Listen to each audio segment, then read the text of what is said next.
Bueno,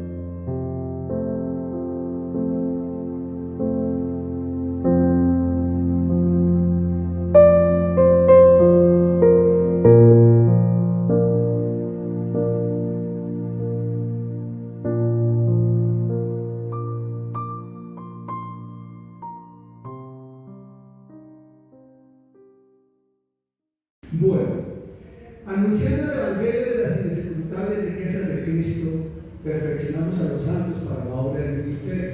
Eso lo dice Efesios, realmente como resumen, ¿verdad? Y no es un eslogan bonito, es una verdad, una realidad que nos debe acompañar a todos, que debemos ministrar el Evangelio siempre de manera correcta y apropiada, porque es la única manera de perfeccionar a la gente. El Evangelio es el que perfecciona a la gente. Nada más. Importante que enseñarlo bien. Y también recuerdo bien que Pablo dice en la escritura que él enseña todo el consejo de Dios, ¿verdad? Ok. En virtud de ese principio de enseñar todo el consejo de Dios, voy a empezar planteando unas preguntas. Número uno, ¿quién ha escuchado a Salomón? Ok. Se supone que todos hemos escuchado a Salomón. Como creyentes algo sabemos de Salomón, ¿cierto? ¿Conocemos por la Biblia quién fue Salomón? ¿O sabemos y conocemos algo de Salomón por las famosas películas de las minas de diamantes de Salomón? También que sabemos de Salomón por la palabra, ¿cierto? Por la palabra. Ok. En ese orden de ideas, hemos leído Eclesiastés. Levanten la mano quien no ha leído Eclesiastés. ¿Quién no ha leído Eclesiastés? Ahora levanten la mano quien ha leído completo Eclesiastés. Se supone que todos debemos leer Eclesiastés. Bueno, ok. Ahora, si hablamos de Eclesiastés, ¿alguien me puede citar un versículo de Eclesiastés? Eclesiastés 5:4. ¿Qué dice? Dice que no prometa lo que no puede cumplir. ¿Qué otro versículo se conoce de Eclesiastés?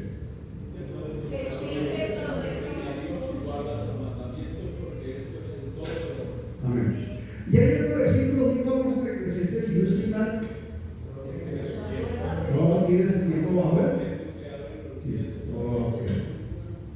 Y fíjense que hay parte de Eclesiastés que son muy conocidos. Incluso se han vuelto filosofía popular, se lo puedo llamar así. Usted muchas veces escucha por ejemplo que hay gente que cita proverbios sacados de Eclesiastés como principios de vida. ¿No los has escuchado? Yo los he escuchado como principio de vida. Entonces, vamos a hablar de algo tomado de Eclesiastés bajo el título El núcleo de la existencia. Ese es el mensaje, así se llama, el núcleo de la existencia. Y permítanme citarles, mis hermanos, que en la revelación divina, la palabra cuando se revela, la literatura hebrea, la literatura sapiensal, la literatura que hay en el Antiguo Testamento, alcanza como una cúspide muy especial cuando llegamos al epílogo del libro de Eclesiastés. La parte final de Eclesiastés es muy particular. Y esto que vamos a tocar hoy no es algo como que nos genere inquietud, sino es reflexión. Porque en el fondo también es apologético, es una defensa de la misma fe y principios que nosotros debemos declarar y vivir. Eclesiastés, Salomón planteó algo interesante, y es cómo la vida se manifiesta debajo del sol, porque eso lo habla Eclesiastés, la vida. Y Eclesiastés nos está enfatizando que la vida gobernada por la naturaleza carnal es un fraude existencial, y que olvidarse de Dios conlleva efectos fatales de alcance del cuerpo. Ojo con eso. Bien, algunos califican a Eclesiastés como el diario de un buscador, alguien observador que trata de reflejar y dejar relatado el comportamiento cotidiano del individuo. Y Salomón era un observador. Salomón era un observador muy acucioso, sumamente acucioso. Y Eclesiastés tiene una palabra que se repite varias veces. ¿Cuál es la palabra que se repite varias veces en Eclesiastés? No, la palabra. ¿Cuál es? ¿Cuál es la palabra que se repite en Eclesiastés bastante? Vanidad. 38 veces esa palabra aparece en Eclesiastés. Por lo menos la versión de la 38 veces. Ahora, si preguntamos ¿qué se entiende por vanidad? ¿Qué me dice mi hermano Néstor? ¿Qué entiende por vanidad? Vanidad, la forma de ser de la persona, o vestir, como profesional, pero muchas cosas. ¿Qué entiende por vanidad? Es como orgulloso. ¿Qué entiende por vanidad? Bueno, vanidad es algo que se deshace, algo que hoy está y mañana no va, que pasa. Perfecto. Habitualmente, si uno lee Eclesiastés, y a mí me pasó, si uno lee Eclesiastés entendiendo vanidad desde el contexto que la cultura nuestra la enseña, estamos leyendo mal Eclesiastés. Porque la cultura nuestra nos dice que vanidad es orgullo, vanagloria, es una persona soberbia, ¿cierto? No. La palabra vanidad en Eclesiastés está hablando de algo que se esfuma, como un humo, algo efímero. Está diciendo que la vida es efímera, que la vida se va rápido, que la vida pasa rápido. Es lo que está diciendo el predicador. Por eso cuando uno lee sin tener en cuenta qué quiere decir vanidad, se equivoca en la aplicación y no determina. Y a mí me pasó porque yo inicialmente consideraba eso. Cuando yo más adelante digo, miren, me estaba leyendo mal y entendiendo mal lo que es esto. Vanidad es un término que nota como un vapor fugaz, justamente, que carece de permanencia. Y ahí viene banalidad, algo masivo, algo que no tiene sustento, algo que no tiene solidez. ¿Me estoy explicando? Pues tengamos presente cuando leamos Eclesiastés el contexto y concepto de la palabra vanidad, para poder entender mejor lo que la palabra transmite. Por eso hablamos del núcleo de existencia. Y aquí surge la pregunta: ¿cuál es tu prioridad en la vida? ¿Cuál es tu prioridad en la vida? No me la contestes. Al final del servicio, pero al final del mensaje, tendré una respuesta. Vamos al fundamento bíblico y nos ponemos en pie, por favor. Vamos a leer Eclesiastés 12, del 9 al 14. Y le voy a pedir por favor a mi amada esposa, la pastora Elizabeth, que también ubique este pasaje, una versión como TLA o una traducción viviente. Vamos a leer Eclesiastés, capítulo 12, del 9 al 14. Dice la Escritura, si estoy leyendo Reina Valera del 60, leemos en el nombre del Padre, del Hijo y del Espíritu Santo. Dice la Escritura: y cuanto más sabio fue el predicador, tanto más, pero voy a volver a repetir, cometí un error de entonación. Y cuanto más sabio fue el predicador, tanto más enseñó sabiduría al pueblo, e hizo escuchar, e hizo escudriñar, y compuso muchos proverbios. Procuró el predicador hallar palabras agradables y escribir rectamente palabras de verdad. Las palabras de los sabios son como aguijones y como clavos hincados son los de los maestros de las congregaciones dadas por un pastor. Ahora, hijo mío, amad de esto, sea amonestado. No hay fin de hacer muchos libros y en mucho estudio es fatiga de la carne.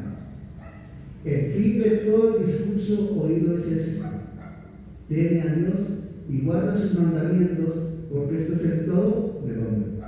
Porque Dios traerá toda obra a juicio, y juntamente con toda cosa encubierta, sea buena o sea mala, como dice otra versión.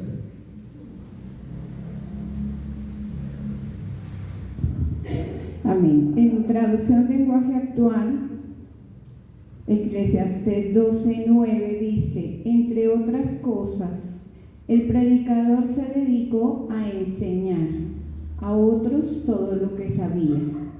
Todo lo estudiaba con cuidado y lo investigaba a fondo. Además hizo una gran colección de proverbios. Siempre procuró expresar sus ideas de la mejor manera posible y escribirlas con palabras claras y verdaderas. Versículo 11: cuando los sabios hablan, sus palabras son como la vara que guía al buey. Sus colecciones de proverbios vienen de Dios y son como las estacas que sostienen la tienda de campaña.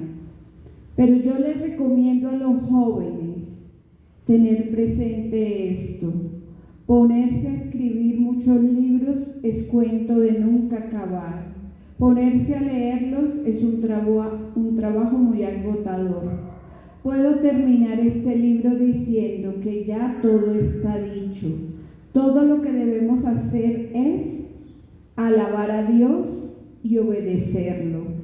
Un día Dios nos llamará a cuentas por todo lo que hayamos hecho, tanto lo bueno como lo malo, aunque creamos que nadie nos vio hacer. Amén. Creo que lo que hemos escuchado, creo que lo que hemos escuchado es bastante claro, ¿verdad? Tengo presente esto. Este segmento, miren, Salomón, a cabo de los años, reflexiona y escribe lo que estamos leyendo en Eclesiastés, pero termina Eclesiastés en el capítulo 12 hablándole a los jóvenes, no a los mayores, a los jóvenes. Si usted lee el capítulo 12, verso 1, dice: acuérdate de tu Creador en los días de tu juventud. Así empieza el versículo 1 del capítulo 12. El epílogo de Eclesiastés, que es el capítulo 12, está enfocado a la juventud. Esto nos está enseñando que Salomón, en la reflexión del fin de sus días, entiende lo necesario que es decir a la juventud: ponga los pies en la tierra y dése cuenta que es lo importante, porque se le puede ir la vida como el mundo. La verdad, mucho nos ha pasado. Vemos muchos ejemplos alrededor, o a lo mejor nosotros mismos somos un ejemplo. Por lo menos yo soy un ejemplo de ello. Yo recuerdo cuando tenía 15, 17 años, y los días se me iban de una manera fácil. Y en estos días yo reflexionaba, para los que no saben, yo soy victoriano de pequeño, y estaba recordando cómo mis días se iban en la esquina de la casa, allá en la esquina del barrio, compartiendo con los amigos, ¿sabes? Entre comillas, solamente, pero se perdía el tiempo de una manera impresionante. Y yo pensaba para mí, tan miserablemente que tiene mi vida, porque perder tiempo es tirar la vida. Tantos años de mi vida tirados sin hacer nada productivo. Sí, claro, no estudié, no hay una profesión y se me nació, pero pude haber hecho tantas otras cosas, pero se me fue la vida, porque me dejé influenciar de los vecinos. Y de esos vecinos que yo tuve en aquel entonces, ninguno de ellos prosperó en la vida. Quedaron tal cual. El Señor tuvo misericordia conmigo. Pero el tiempo se le va a uno y eso es irrecuperable. Salomón está llamando a esa reflexión. Por eso nosotros como adultos hoy, a nuestros hijos, a los pequeños, a los jóvenes, ¿qué consejos le debemos dar? Hermano, no tire el tiempo, no maltrate el tiempo, no desperdicie el tiempo, aproveche el tiempo para algo productivo. Porque con los años, si no lo hace, se va a arrepentir. Y se va a arrepentir, no tiene tiempo de recuperarse. ¿Estoy mintiendo o no? Eso es lo que está diciendo Salomón. Y aquí empezamos por hablar de la autoridad del observador. La autoridad del observador. Y ese es el don que le dio Dios a Salomón. Miren, es imperativo reconocer cómo Salomón analiza. Y aquí viene también la palabra discernir. ¿Cómo Salomón discierne? ¿Qué es discernir, Pastor Daniel? Discernir es observar. Discernir es examinar. Discernir es evaluar. Discernir es pensar las cosas. Discernir es escoger, no apropiar. Eso es discernir. Nosotros lo aplicamos en el mundo espiritual, que es donde uno debe discernir lo que está en el entorno para tomar lo que viene de Dios, ¿verdad? Pero en el mundo cotidiano, en la cotidianidad, uno también discierne, porque uno examina. Tan elemental como esto. Mujeres, levanten la mano las chicas, las mujeres. Todas las mujeres, levanten la mano, todas. Pregunta para las mujeres. Cuando van a comprar una falda, llegan al almacén y quiero esta falda, ¿cuánto vale? ¿Pago me la llevo? No.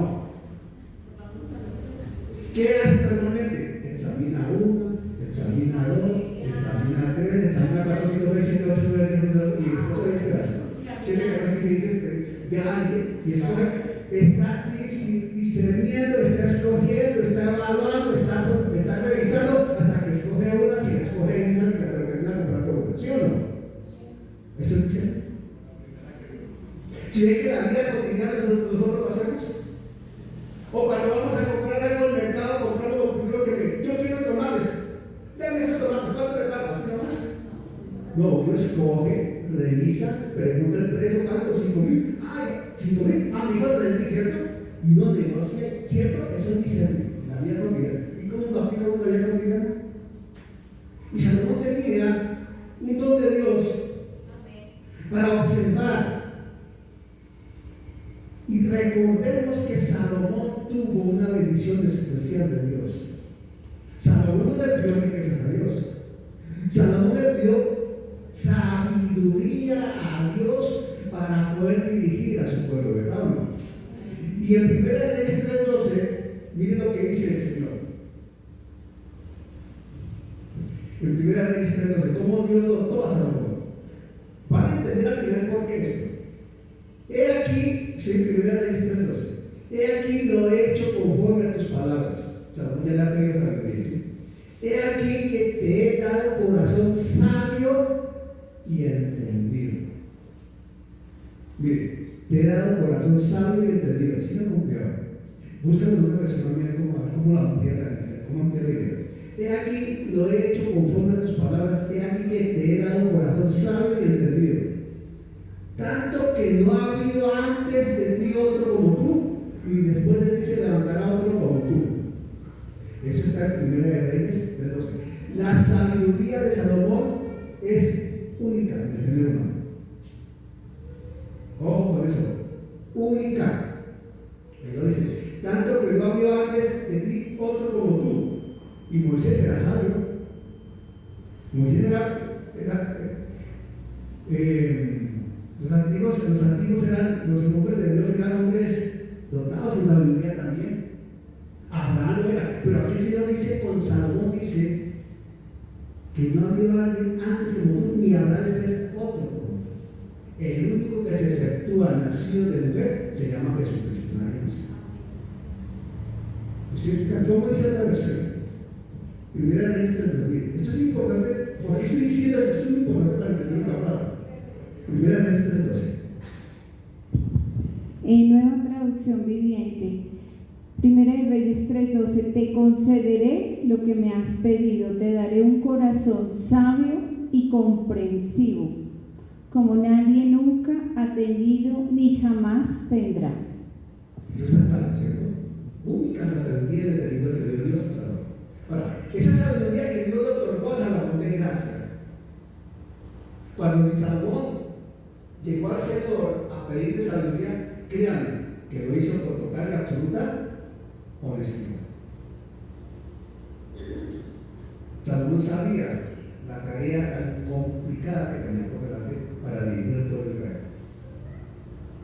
Salomón tenía el ejemplo de David, su padre, y él sabía lo que le venía a él. ¿Y qué le dio ese Señor? Necesito que le dame sabiduría porque le contrario la voy a parar. O sea, fue totalmente honesto, transparente, al punto que el Señor dijo: ok, no me has pedido ni que te voy a dar sabiduría. Corazón, entre tanto que no hay otro, no va a haber otro. Ahora, en virtud de esto, entendemos que esa sabiduría no fue solamente de orden religioso o teológico, no se limita a eso, no. No puede decir que no fue solamente política la sabiduría para administrar, no. No fue administrativa, económica, no. Abarcaba todo, porque eso era una enciclopedia, una cultura general profunda la que tenía Salomón. Mire, Salomón tenía una sabiduría profundísima. En los tiempos de Salomón, Israel era el pueblo más próspero de este planeta. Hay un pasaje de la Escritura que dice que en aquellos tiempos la plata no valía, el metal precioso, la plata no valía. Y si se va a leer, dice que la plata no valía. Cuando iban a visitar, cuando la reina de Saba, su primer, vino a visitar a Salomón, decía, voy a literar eso, decía: rey, se quedaron cortos los que me contaron. No me contaron ni la mitad de lo que estoy viendo. Y le dice: más o menos, y si así viste tus siervos, si así vive tu gente, es impresionante lo que hay aquí. No es que no me encontraron ni la mitad. Impacta lo que hay traer. Salomón necesita sabiduría para administrar esto, pero el Señor dio sabiduría para otras cosas. Y entonces también las Escrituras destaca la sabiduría de Salomón en otras áreas. Por ejemplo, 1 Reyes 4:29. Mire, 1 Reyes 4:29. Voy a leer. Escuchen, por favor. 1 Reyes 4:29. Me toca avanzar un poquito rápido, no voy a esperar porque me toca avanzar. Y Dios vio a Salomón, atención, 1 Reyes 4:29. Y Dios vio a Salomón sabiduría y prudencia muy grandes. Escuchen. Y Dios vio a Salomón sabiduría y prudencia muy grandes, y anchura de corazón como la arena que está a la orilla del mar.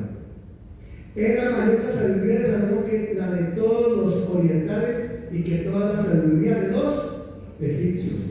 Aún fue más sabio que todos los hombres, más que Etán, Esclaíta, y que Eman, Calcol y Dan, hijos de Mahor, y fue conocido de todas las naciones de alrededor. Tengan presente esto.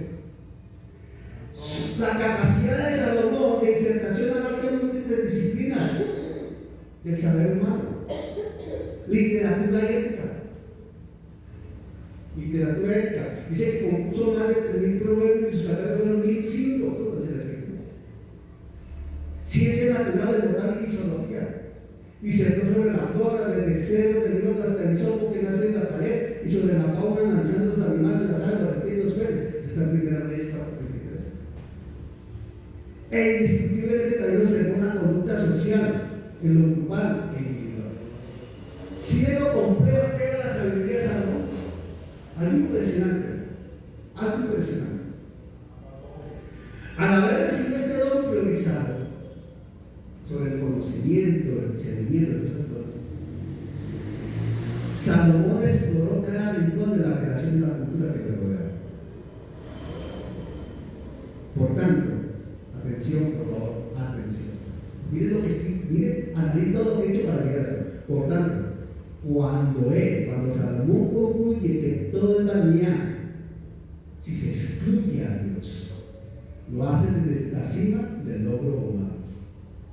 Está vencido. Y llega a la conclusión: miren, todo esto será muy bonito, ¿verdad? Que eso es lo único que vale es Dios. Miren el mensaje que está dejando el hombre más sabio que ha habido sobre la tierra.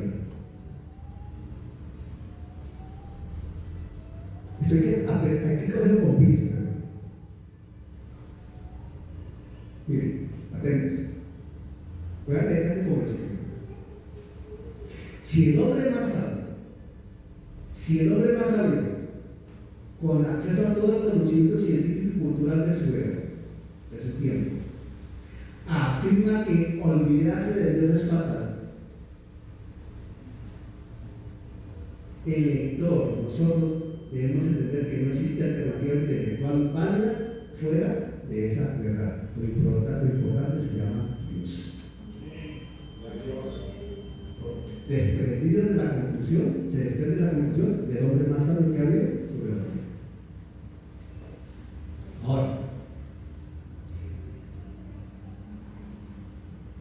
el maestro, el proverbista Salomón, plantea algo interesante y le hace una transición al libro impresionante.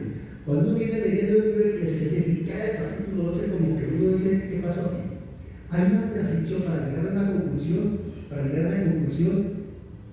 A ese periodo es un cambio de reflexión impactante y sumamente didáctica, sumamente ilustrativa, sumamente entendible, porque es que la forma como termina Eclesiastés, los últimos dos versículos, los últimos dos versículos de Eclesiastés te resumen la Biblia, hermano. Recuerde esto y quiera, anótelo, revíselo. Los últimos dos versículos de Eclesiastés te resumen la Biblia y el compromiso del hombre con Dios. Eclesiastés 12:9 dice: ¿Y cuánto más sabio fue el predicador, tanto más enseñó sabiduría al pueblo? E hizo escuchar, atención, e hizo escuchar. Él ejercía esa autoridad para que escuchara. E hizo escudriñar, él ejercía su autoridad para que la gente escudriñara. ¿Qué es escudriñar? Estudiar, ir más allá, ir al fondo, no solamente superficial, sino al fondo, al fondo, al fondo. Busque más, no es suficiente, busque más. Y con muchos problemas. O sea, el hombre era investigador, el hombre no se contentaba con lo primerito que le aparecía, me estoy explicando, y eso enseñaba. Ese hombre ponderó las cosas. Escudriñó y compuso porque tenía esa hambre de conocer más de la creación y de dejar algo a los suyos. Pero aquí viene algo interesante. Es la estética contra la forma como él presenta esto, que Eclesiastés 12:20. Procura el predicador hallar palabras agradables y escribir rectamente palabras de verdad. Procuró el predicador hallar palabras agradables y escribir rectamente palabras de verdad. Él siempre intentó mantenerse en una línea recta de lo que estaba transmitiendo. O sea, él no exageró. Él no escribió por escribir. Él no escribió por impresionar. Él escribió la verdad de lo que estaba observando, de lo que Dios le permitía entender. Buscó las palabras más agradables, apropiadas, pero en una verdad que Dios le marcaba. Y él dice, habla de un aguijón. Ese aguijón que menciona ahorita en otro versículo, es algo que usaban con los bueyes para que trabajaran bien, no se detuvieran, mantuvieran la línea recta. Pablo también habla del aguijón de la carne. ¿Qué aguijón necesitamos nosotros? Entonces hay una pedagogía con el aguijón y los clavos y el pastor. Miren, 12:11. Y aquí viene la parte gruesa. Las palabras de los sabios son como aguijones y como clavos hincados son las de los maestros de las congregaciones dadas por pastor. Este versículo a mí me fascina. Miren, esas palabras de los sabios, lo que está expresando Salomón, lo que está escribiendo Salomón, en el marco del contexto que estamos diciendo, que era cuidadoso, observador, que no exageraba, que decía la verdad, etcétera, etcétera. Las palabras de los sabios son comparadas con aguijones. El aguijón era un elemento que usaba el agricultor para mantener los bueyes en orden, chuzando. No hará la casa, con un punzo allá. Chuzando. El aguijón es el estímulo del arrepentimiento. A ver si digamos que el Señor nos chuza, hermano. Nos recuerda que estamos mal, o no. ¿O será que nosotros nos arrepentimos porque, ay, Señor, me arrepiento? No, hermano, algo hay que ver. Los que hemos pasado por un proceso de arrepentimiento no ven ninguna felicidad. ¿Qué me siento? Ay, Señor, te arrepiento porque me mandaron lo que me arrepentí. No.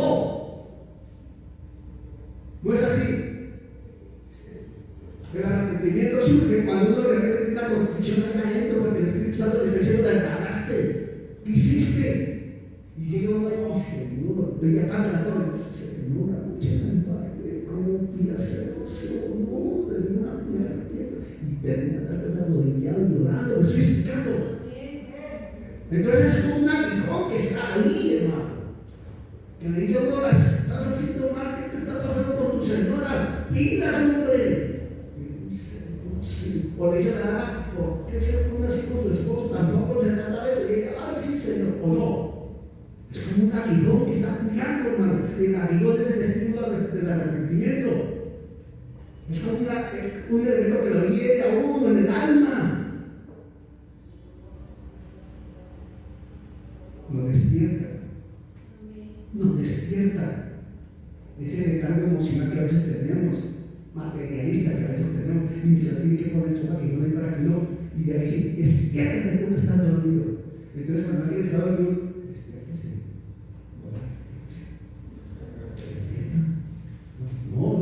¡hola, despiértese! No es así. Se le hay que a veces pegamos el avión para despertarnos, hermano. Y sí se la quedó. Pero habla de los clavos. Y como clavos hincados, uno de los maestros de las congregaciones dadas por un pastor. Los clavos hablan de la estabilidad doctrinal. ¿Para qué uno le pone clavos a algo? Para sostenerlo, para que esté firme o no. Y si no le pone clavos, le pone tornillos, ¿cierto? Y hasta le ponen tornillos con arandela, con yo no sé qué cosa, y hasta tornillos de esos tornos que cualquier destornillador no le sirve uno. La estabilidad doctrinal, porque frente a la naturaleza voluble del sentimiento humano, frente a las circunstancias carnales de la condición humana, se necesita firmeza de carácter, firmeza doctrinal. Esos son los clavos que pone el Espíritu Santo ahí para que manejemos la vida correctamente, para que no nos desviemos de a diestra ni siniestra, como dice el Escritura. Yo está hablando ya de Salomón, allá en esa conclusión. Ahora, ese aguijón y esos clavos provienen de la palabra que se predica por cuenta de un pastor que está en la autoridad sobre una congregación. Cuando yo estoy predicando y empiezo a ver que la gente hace como voy a graficar, o sea que a mí me gusta graficar, yo la gente ya sentada, ¿no? Y ellos comienzan a hacer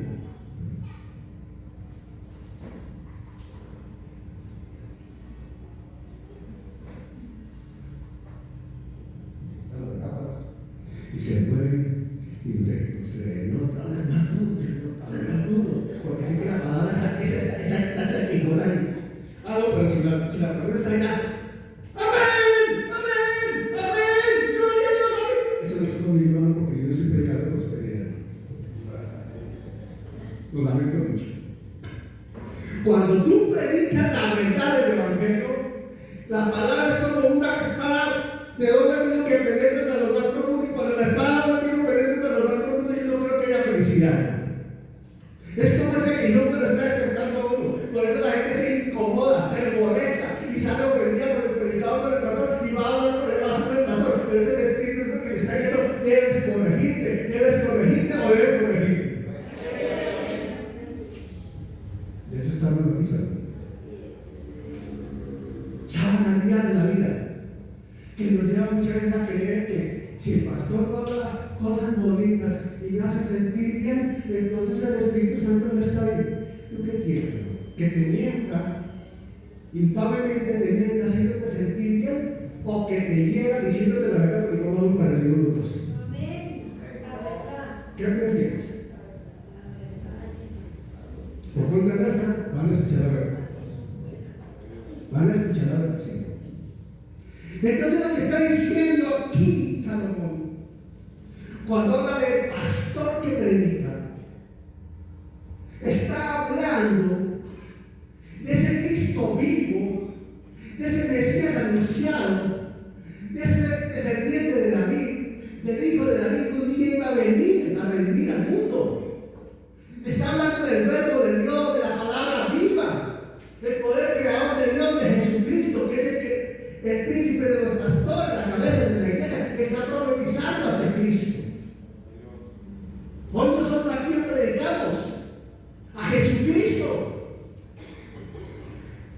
¿Quién es nuestro modelo de vida? Jesucristo. Aquí le tenemos a Jesucristo. Porque ¿quién fue a la cruz? Jesucristo. ¿Quién nos redimió? Jesucristo. De eso está hablando Salomón ahí. De eso. Por eso viene la advertencia final. Por eso viene la advertencia final. ¿Viste? Ahora, hijo mío, amad de esto, sea amonestado.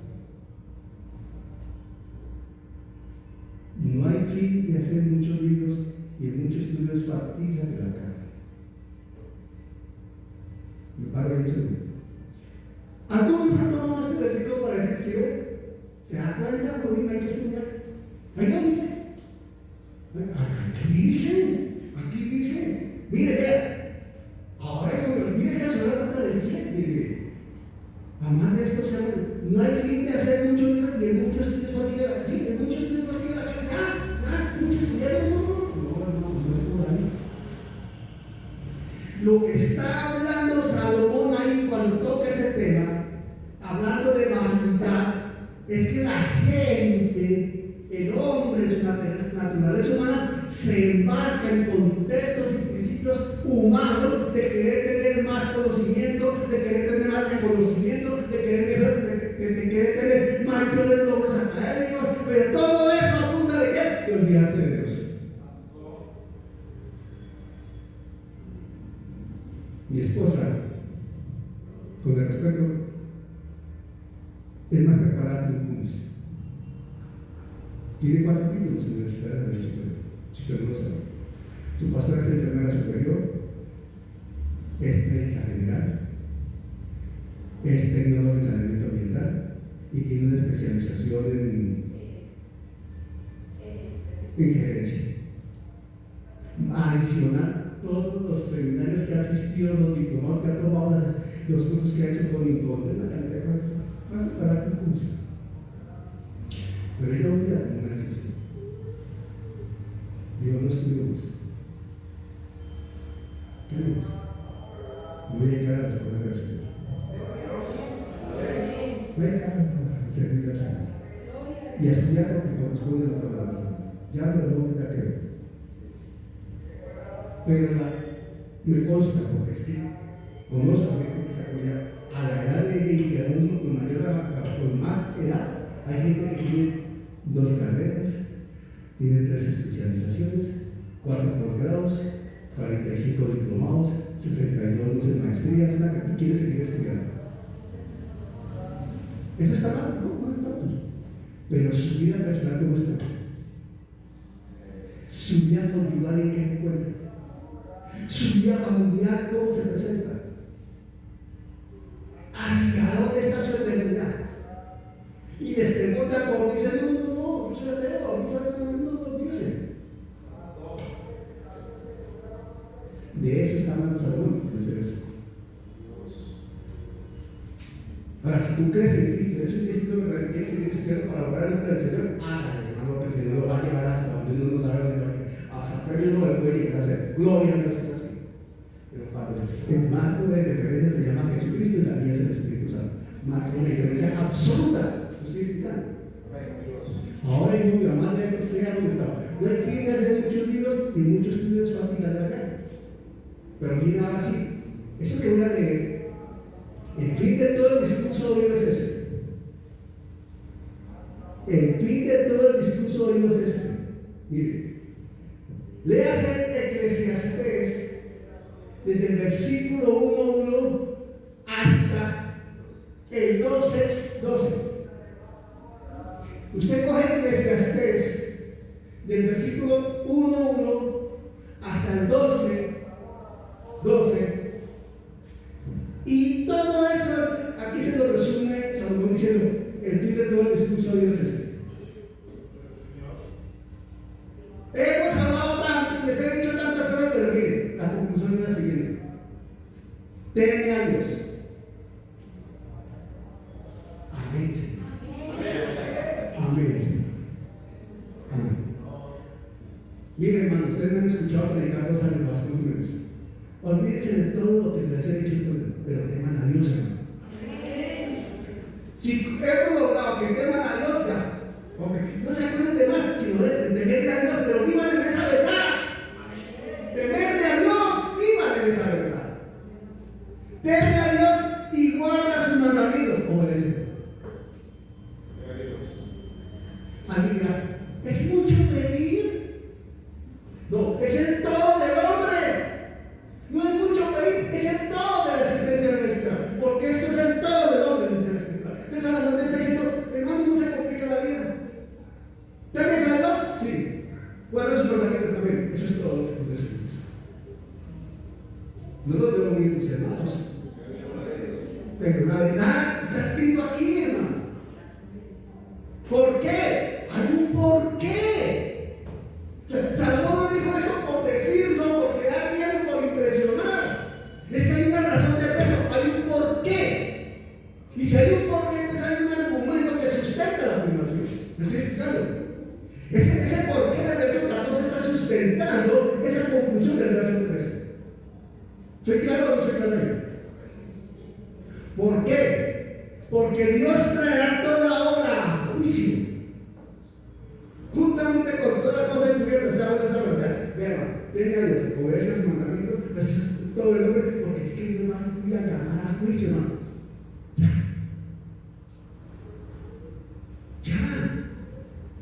Ahora ya. Dios me va a llamar a juicio, hermano. Dios me va a llamar a juicio, Dios me va a llamar a juicio. Espera un momento.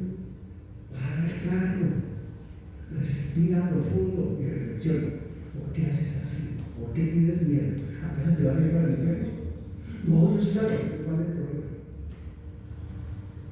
Dios nos va a llamar a juicio a nosotros en el tribunal de Cristo, que es diferente. Donde tendremos reconocimientos, corona, galardón, pero no nos vamos a perder. El que debe ser así, estar así, es el que está contra Cristo, rechazando a Dios, que se escapa al infierno, hermano. Lago de fuego. Y vas a aprender ante Jesucristo como es en el gran juicio del gran trono blanco, se acabó.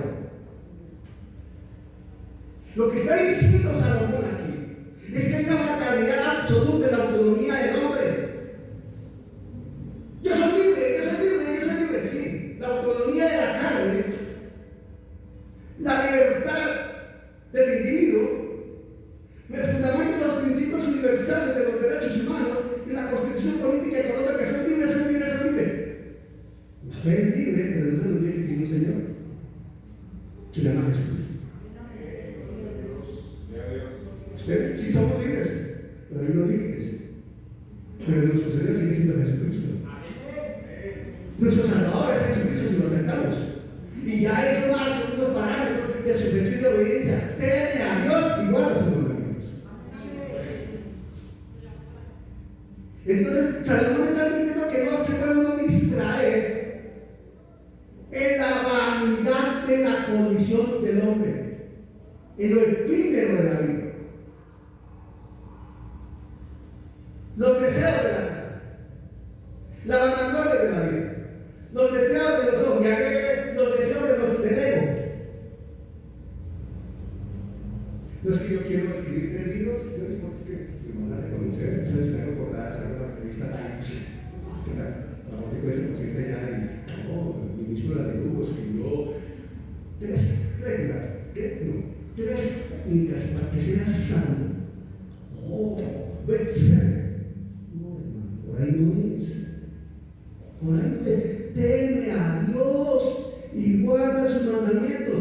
Teme a Dios y obedece su palabra. Teme a Dios y mantén los ojos puestos en Jesús. Eso es todo lo nuestro, eso es todo del hombre. Es lo que está diciendo Salomón aquí. Y está en un marco donde Salomón era un erudito en todas las áreas de la sabiduría del hombre. En todas las áreas. Pero Él nos presenta algo claro. Dios te hará toda obra. Sea bueno. Ahora, estaba pensando en la Biblia levantó y esto. noche empieza otras cosas. Me voy a hacer eso. Quiero terminar con esto. Llevamos a la reflexión. Salomón, hijo de David, cumpliéndose la promesa y libertad de Dios. Salomón es el sucesor de David. Salomón le pide a Dios sabiduría para vivir a su vida. Ya lo hemos escuchado, ya lo hemos leído. El hombre más sabio que alguien que no habla su verdad. Salomón dice la escritura que recibió el entendimiento de un corazón entendido. Esto es lo que dice la escritura. Ojo, atención, mira lo que quiero llegar. Salomón dice la escritura que recibió un corazón entendido, ¿verdad o no? ¿Verdad o no? Entendido, sabio, prudente. ¿Cómo tenemos 700 esposas, 300 concubinas, idolatrando a dioses ajenos? ¿Cómo entender eso? El hombre más sabio sobre la tierra, un hombre prudente, un hombre con corazón entendido, tuvo 700 esposas, 300 concubinas, cualquier cantidad de hijos y terminó idolatrando. ¿Sí o no dice la escritura eso? ¿Cómo entender eso? Por eso Salomón escribió esto. Justamente. Teme a Dios y obedece sus mandamientos. Él entendió eso.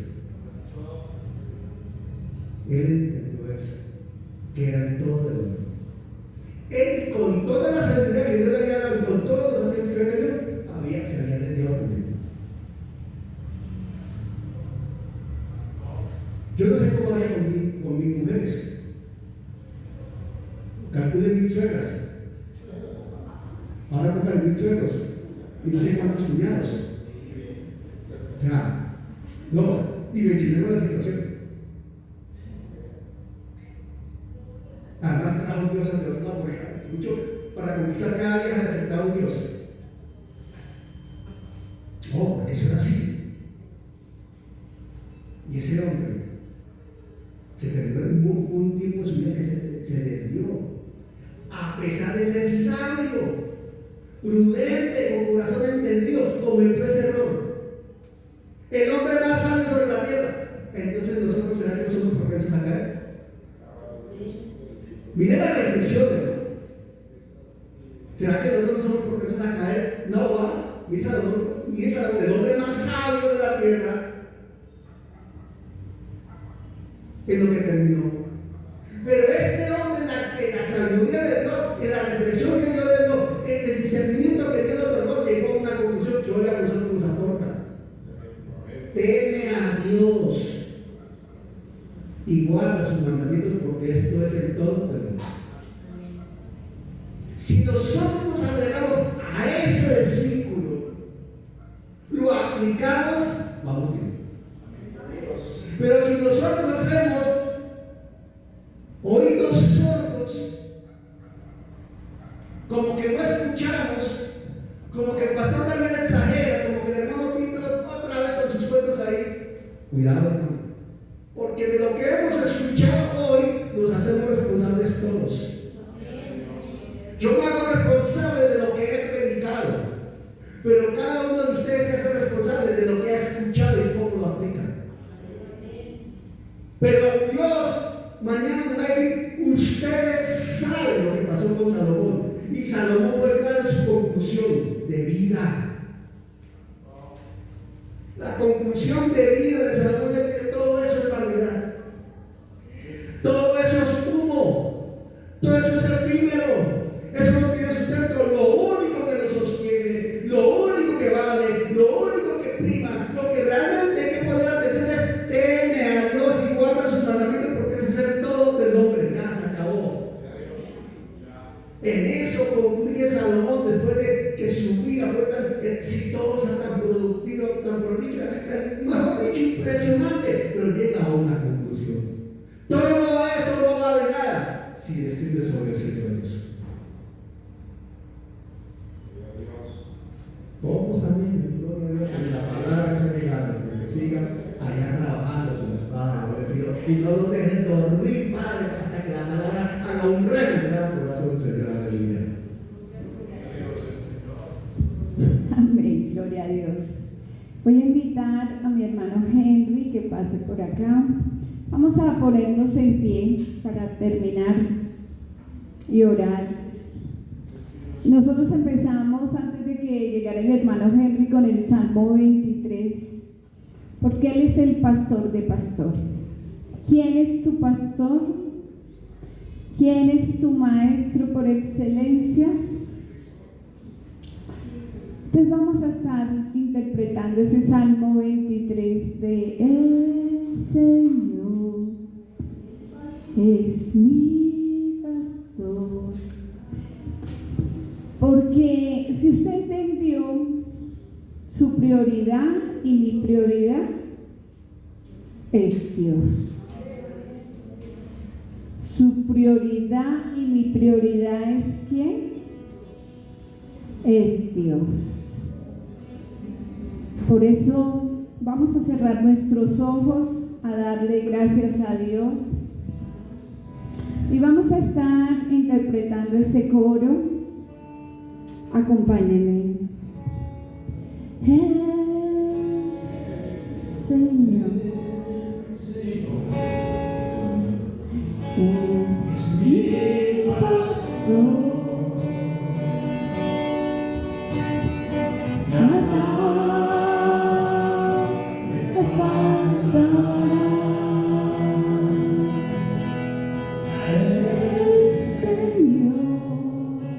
Padre bueno, tú eres el gran pastor.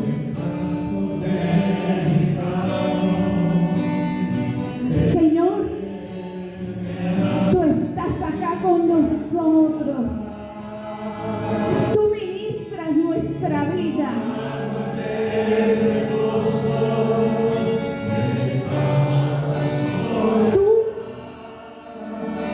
Señor, reafirmas nuestro llamado. Tú nos has hecho tus hijos y tus hijas.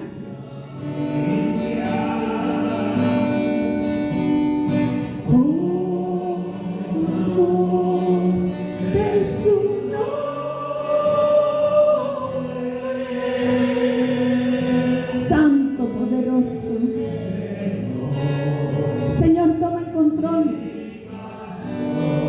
No permitas que olvidemos esta palabra que has traído a nuestras vidas, a nuestro corazón. Señor, es mi pastor. Señor, sella esta palabra.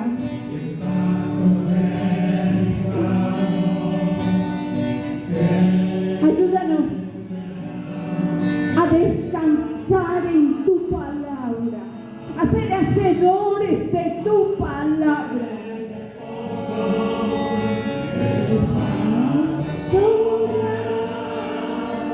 Confortará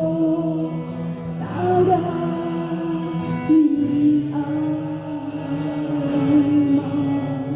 Espíritu Santo, muévete.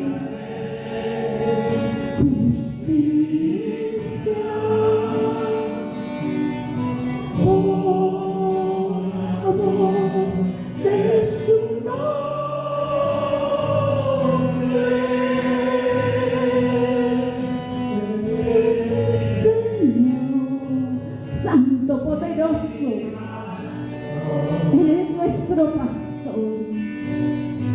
Nada me faltará, nada me faltará.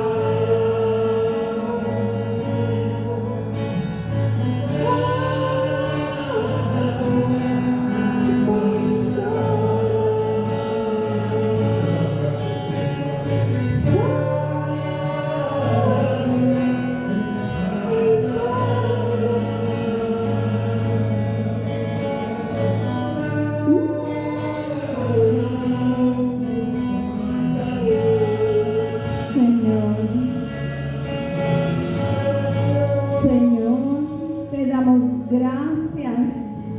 por tu palabra,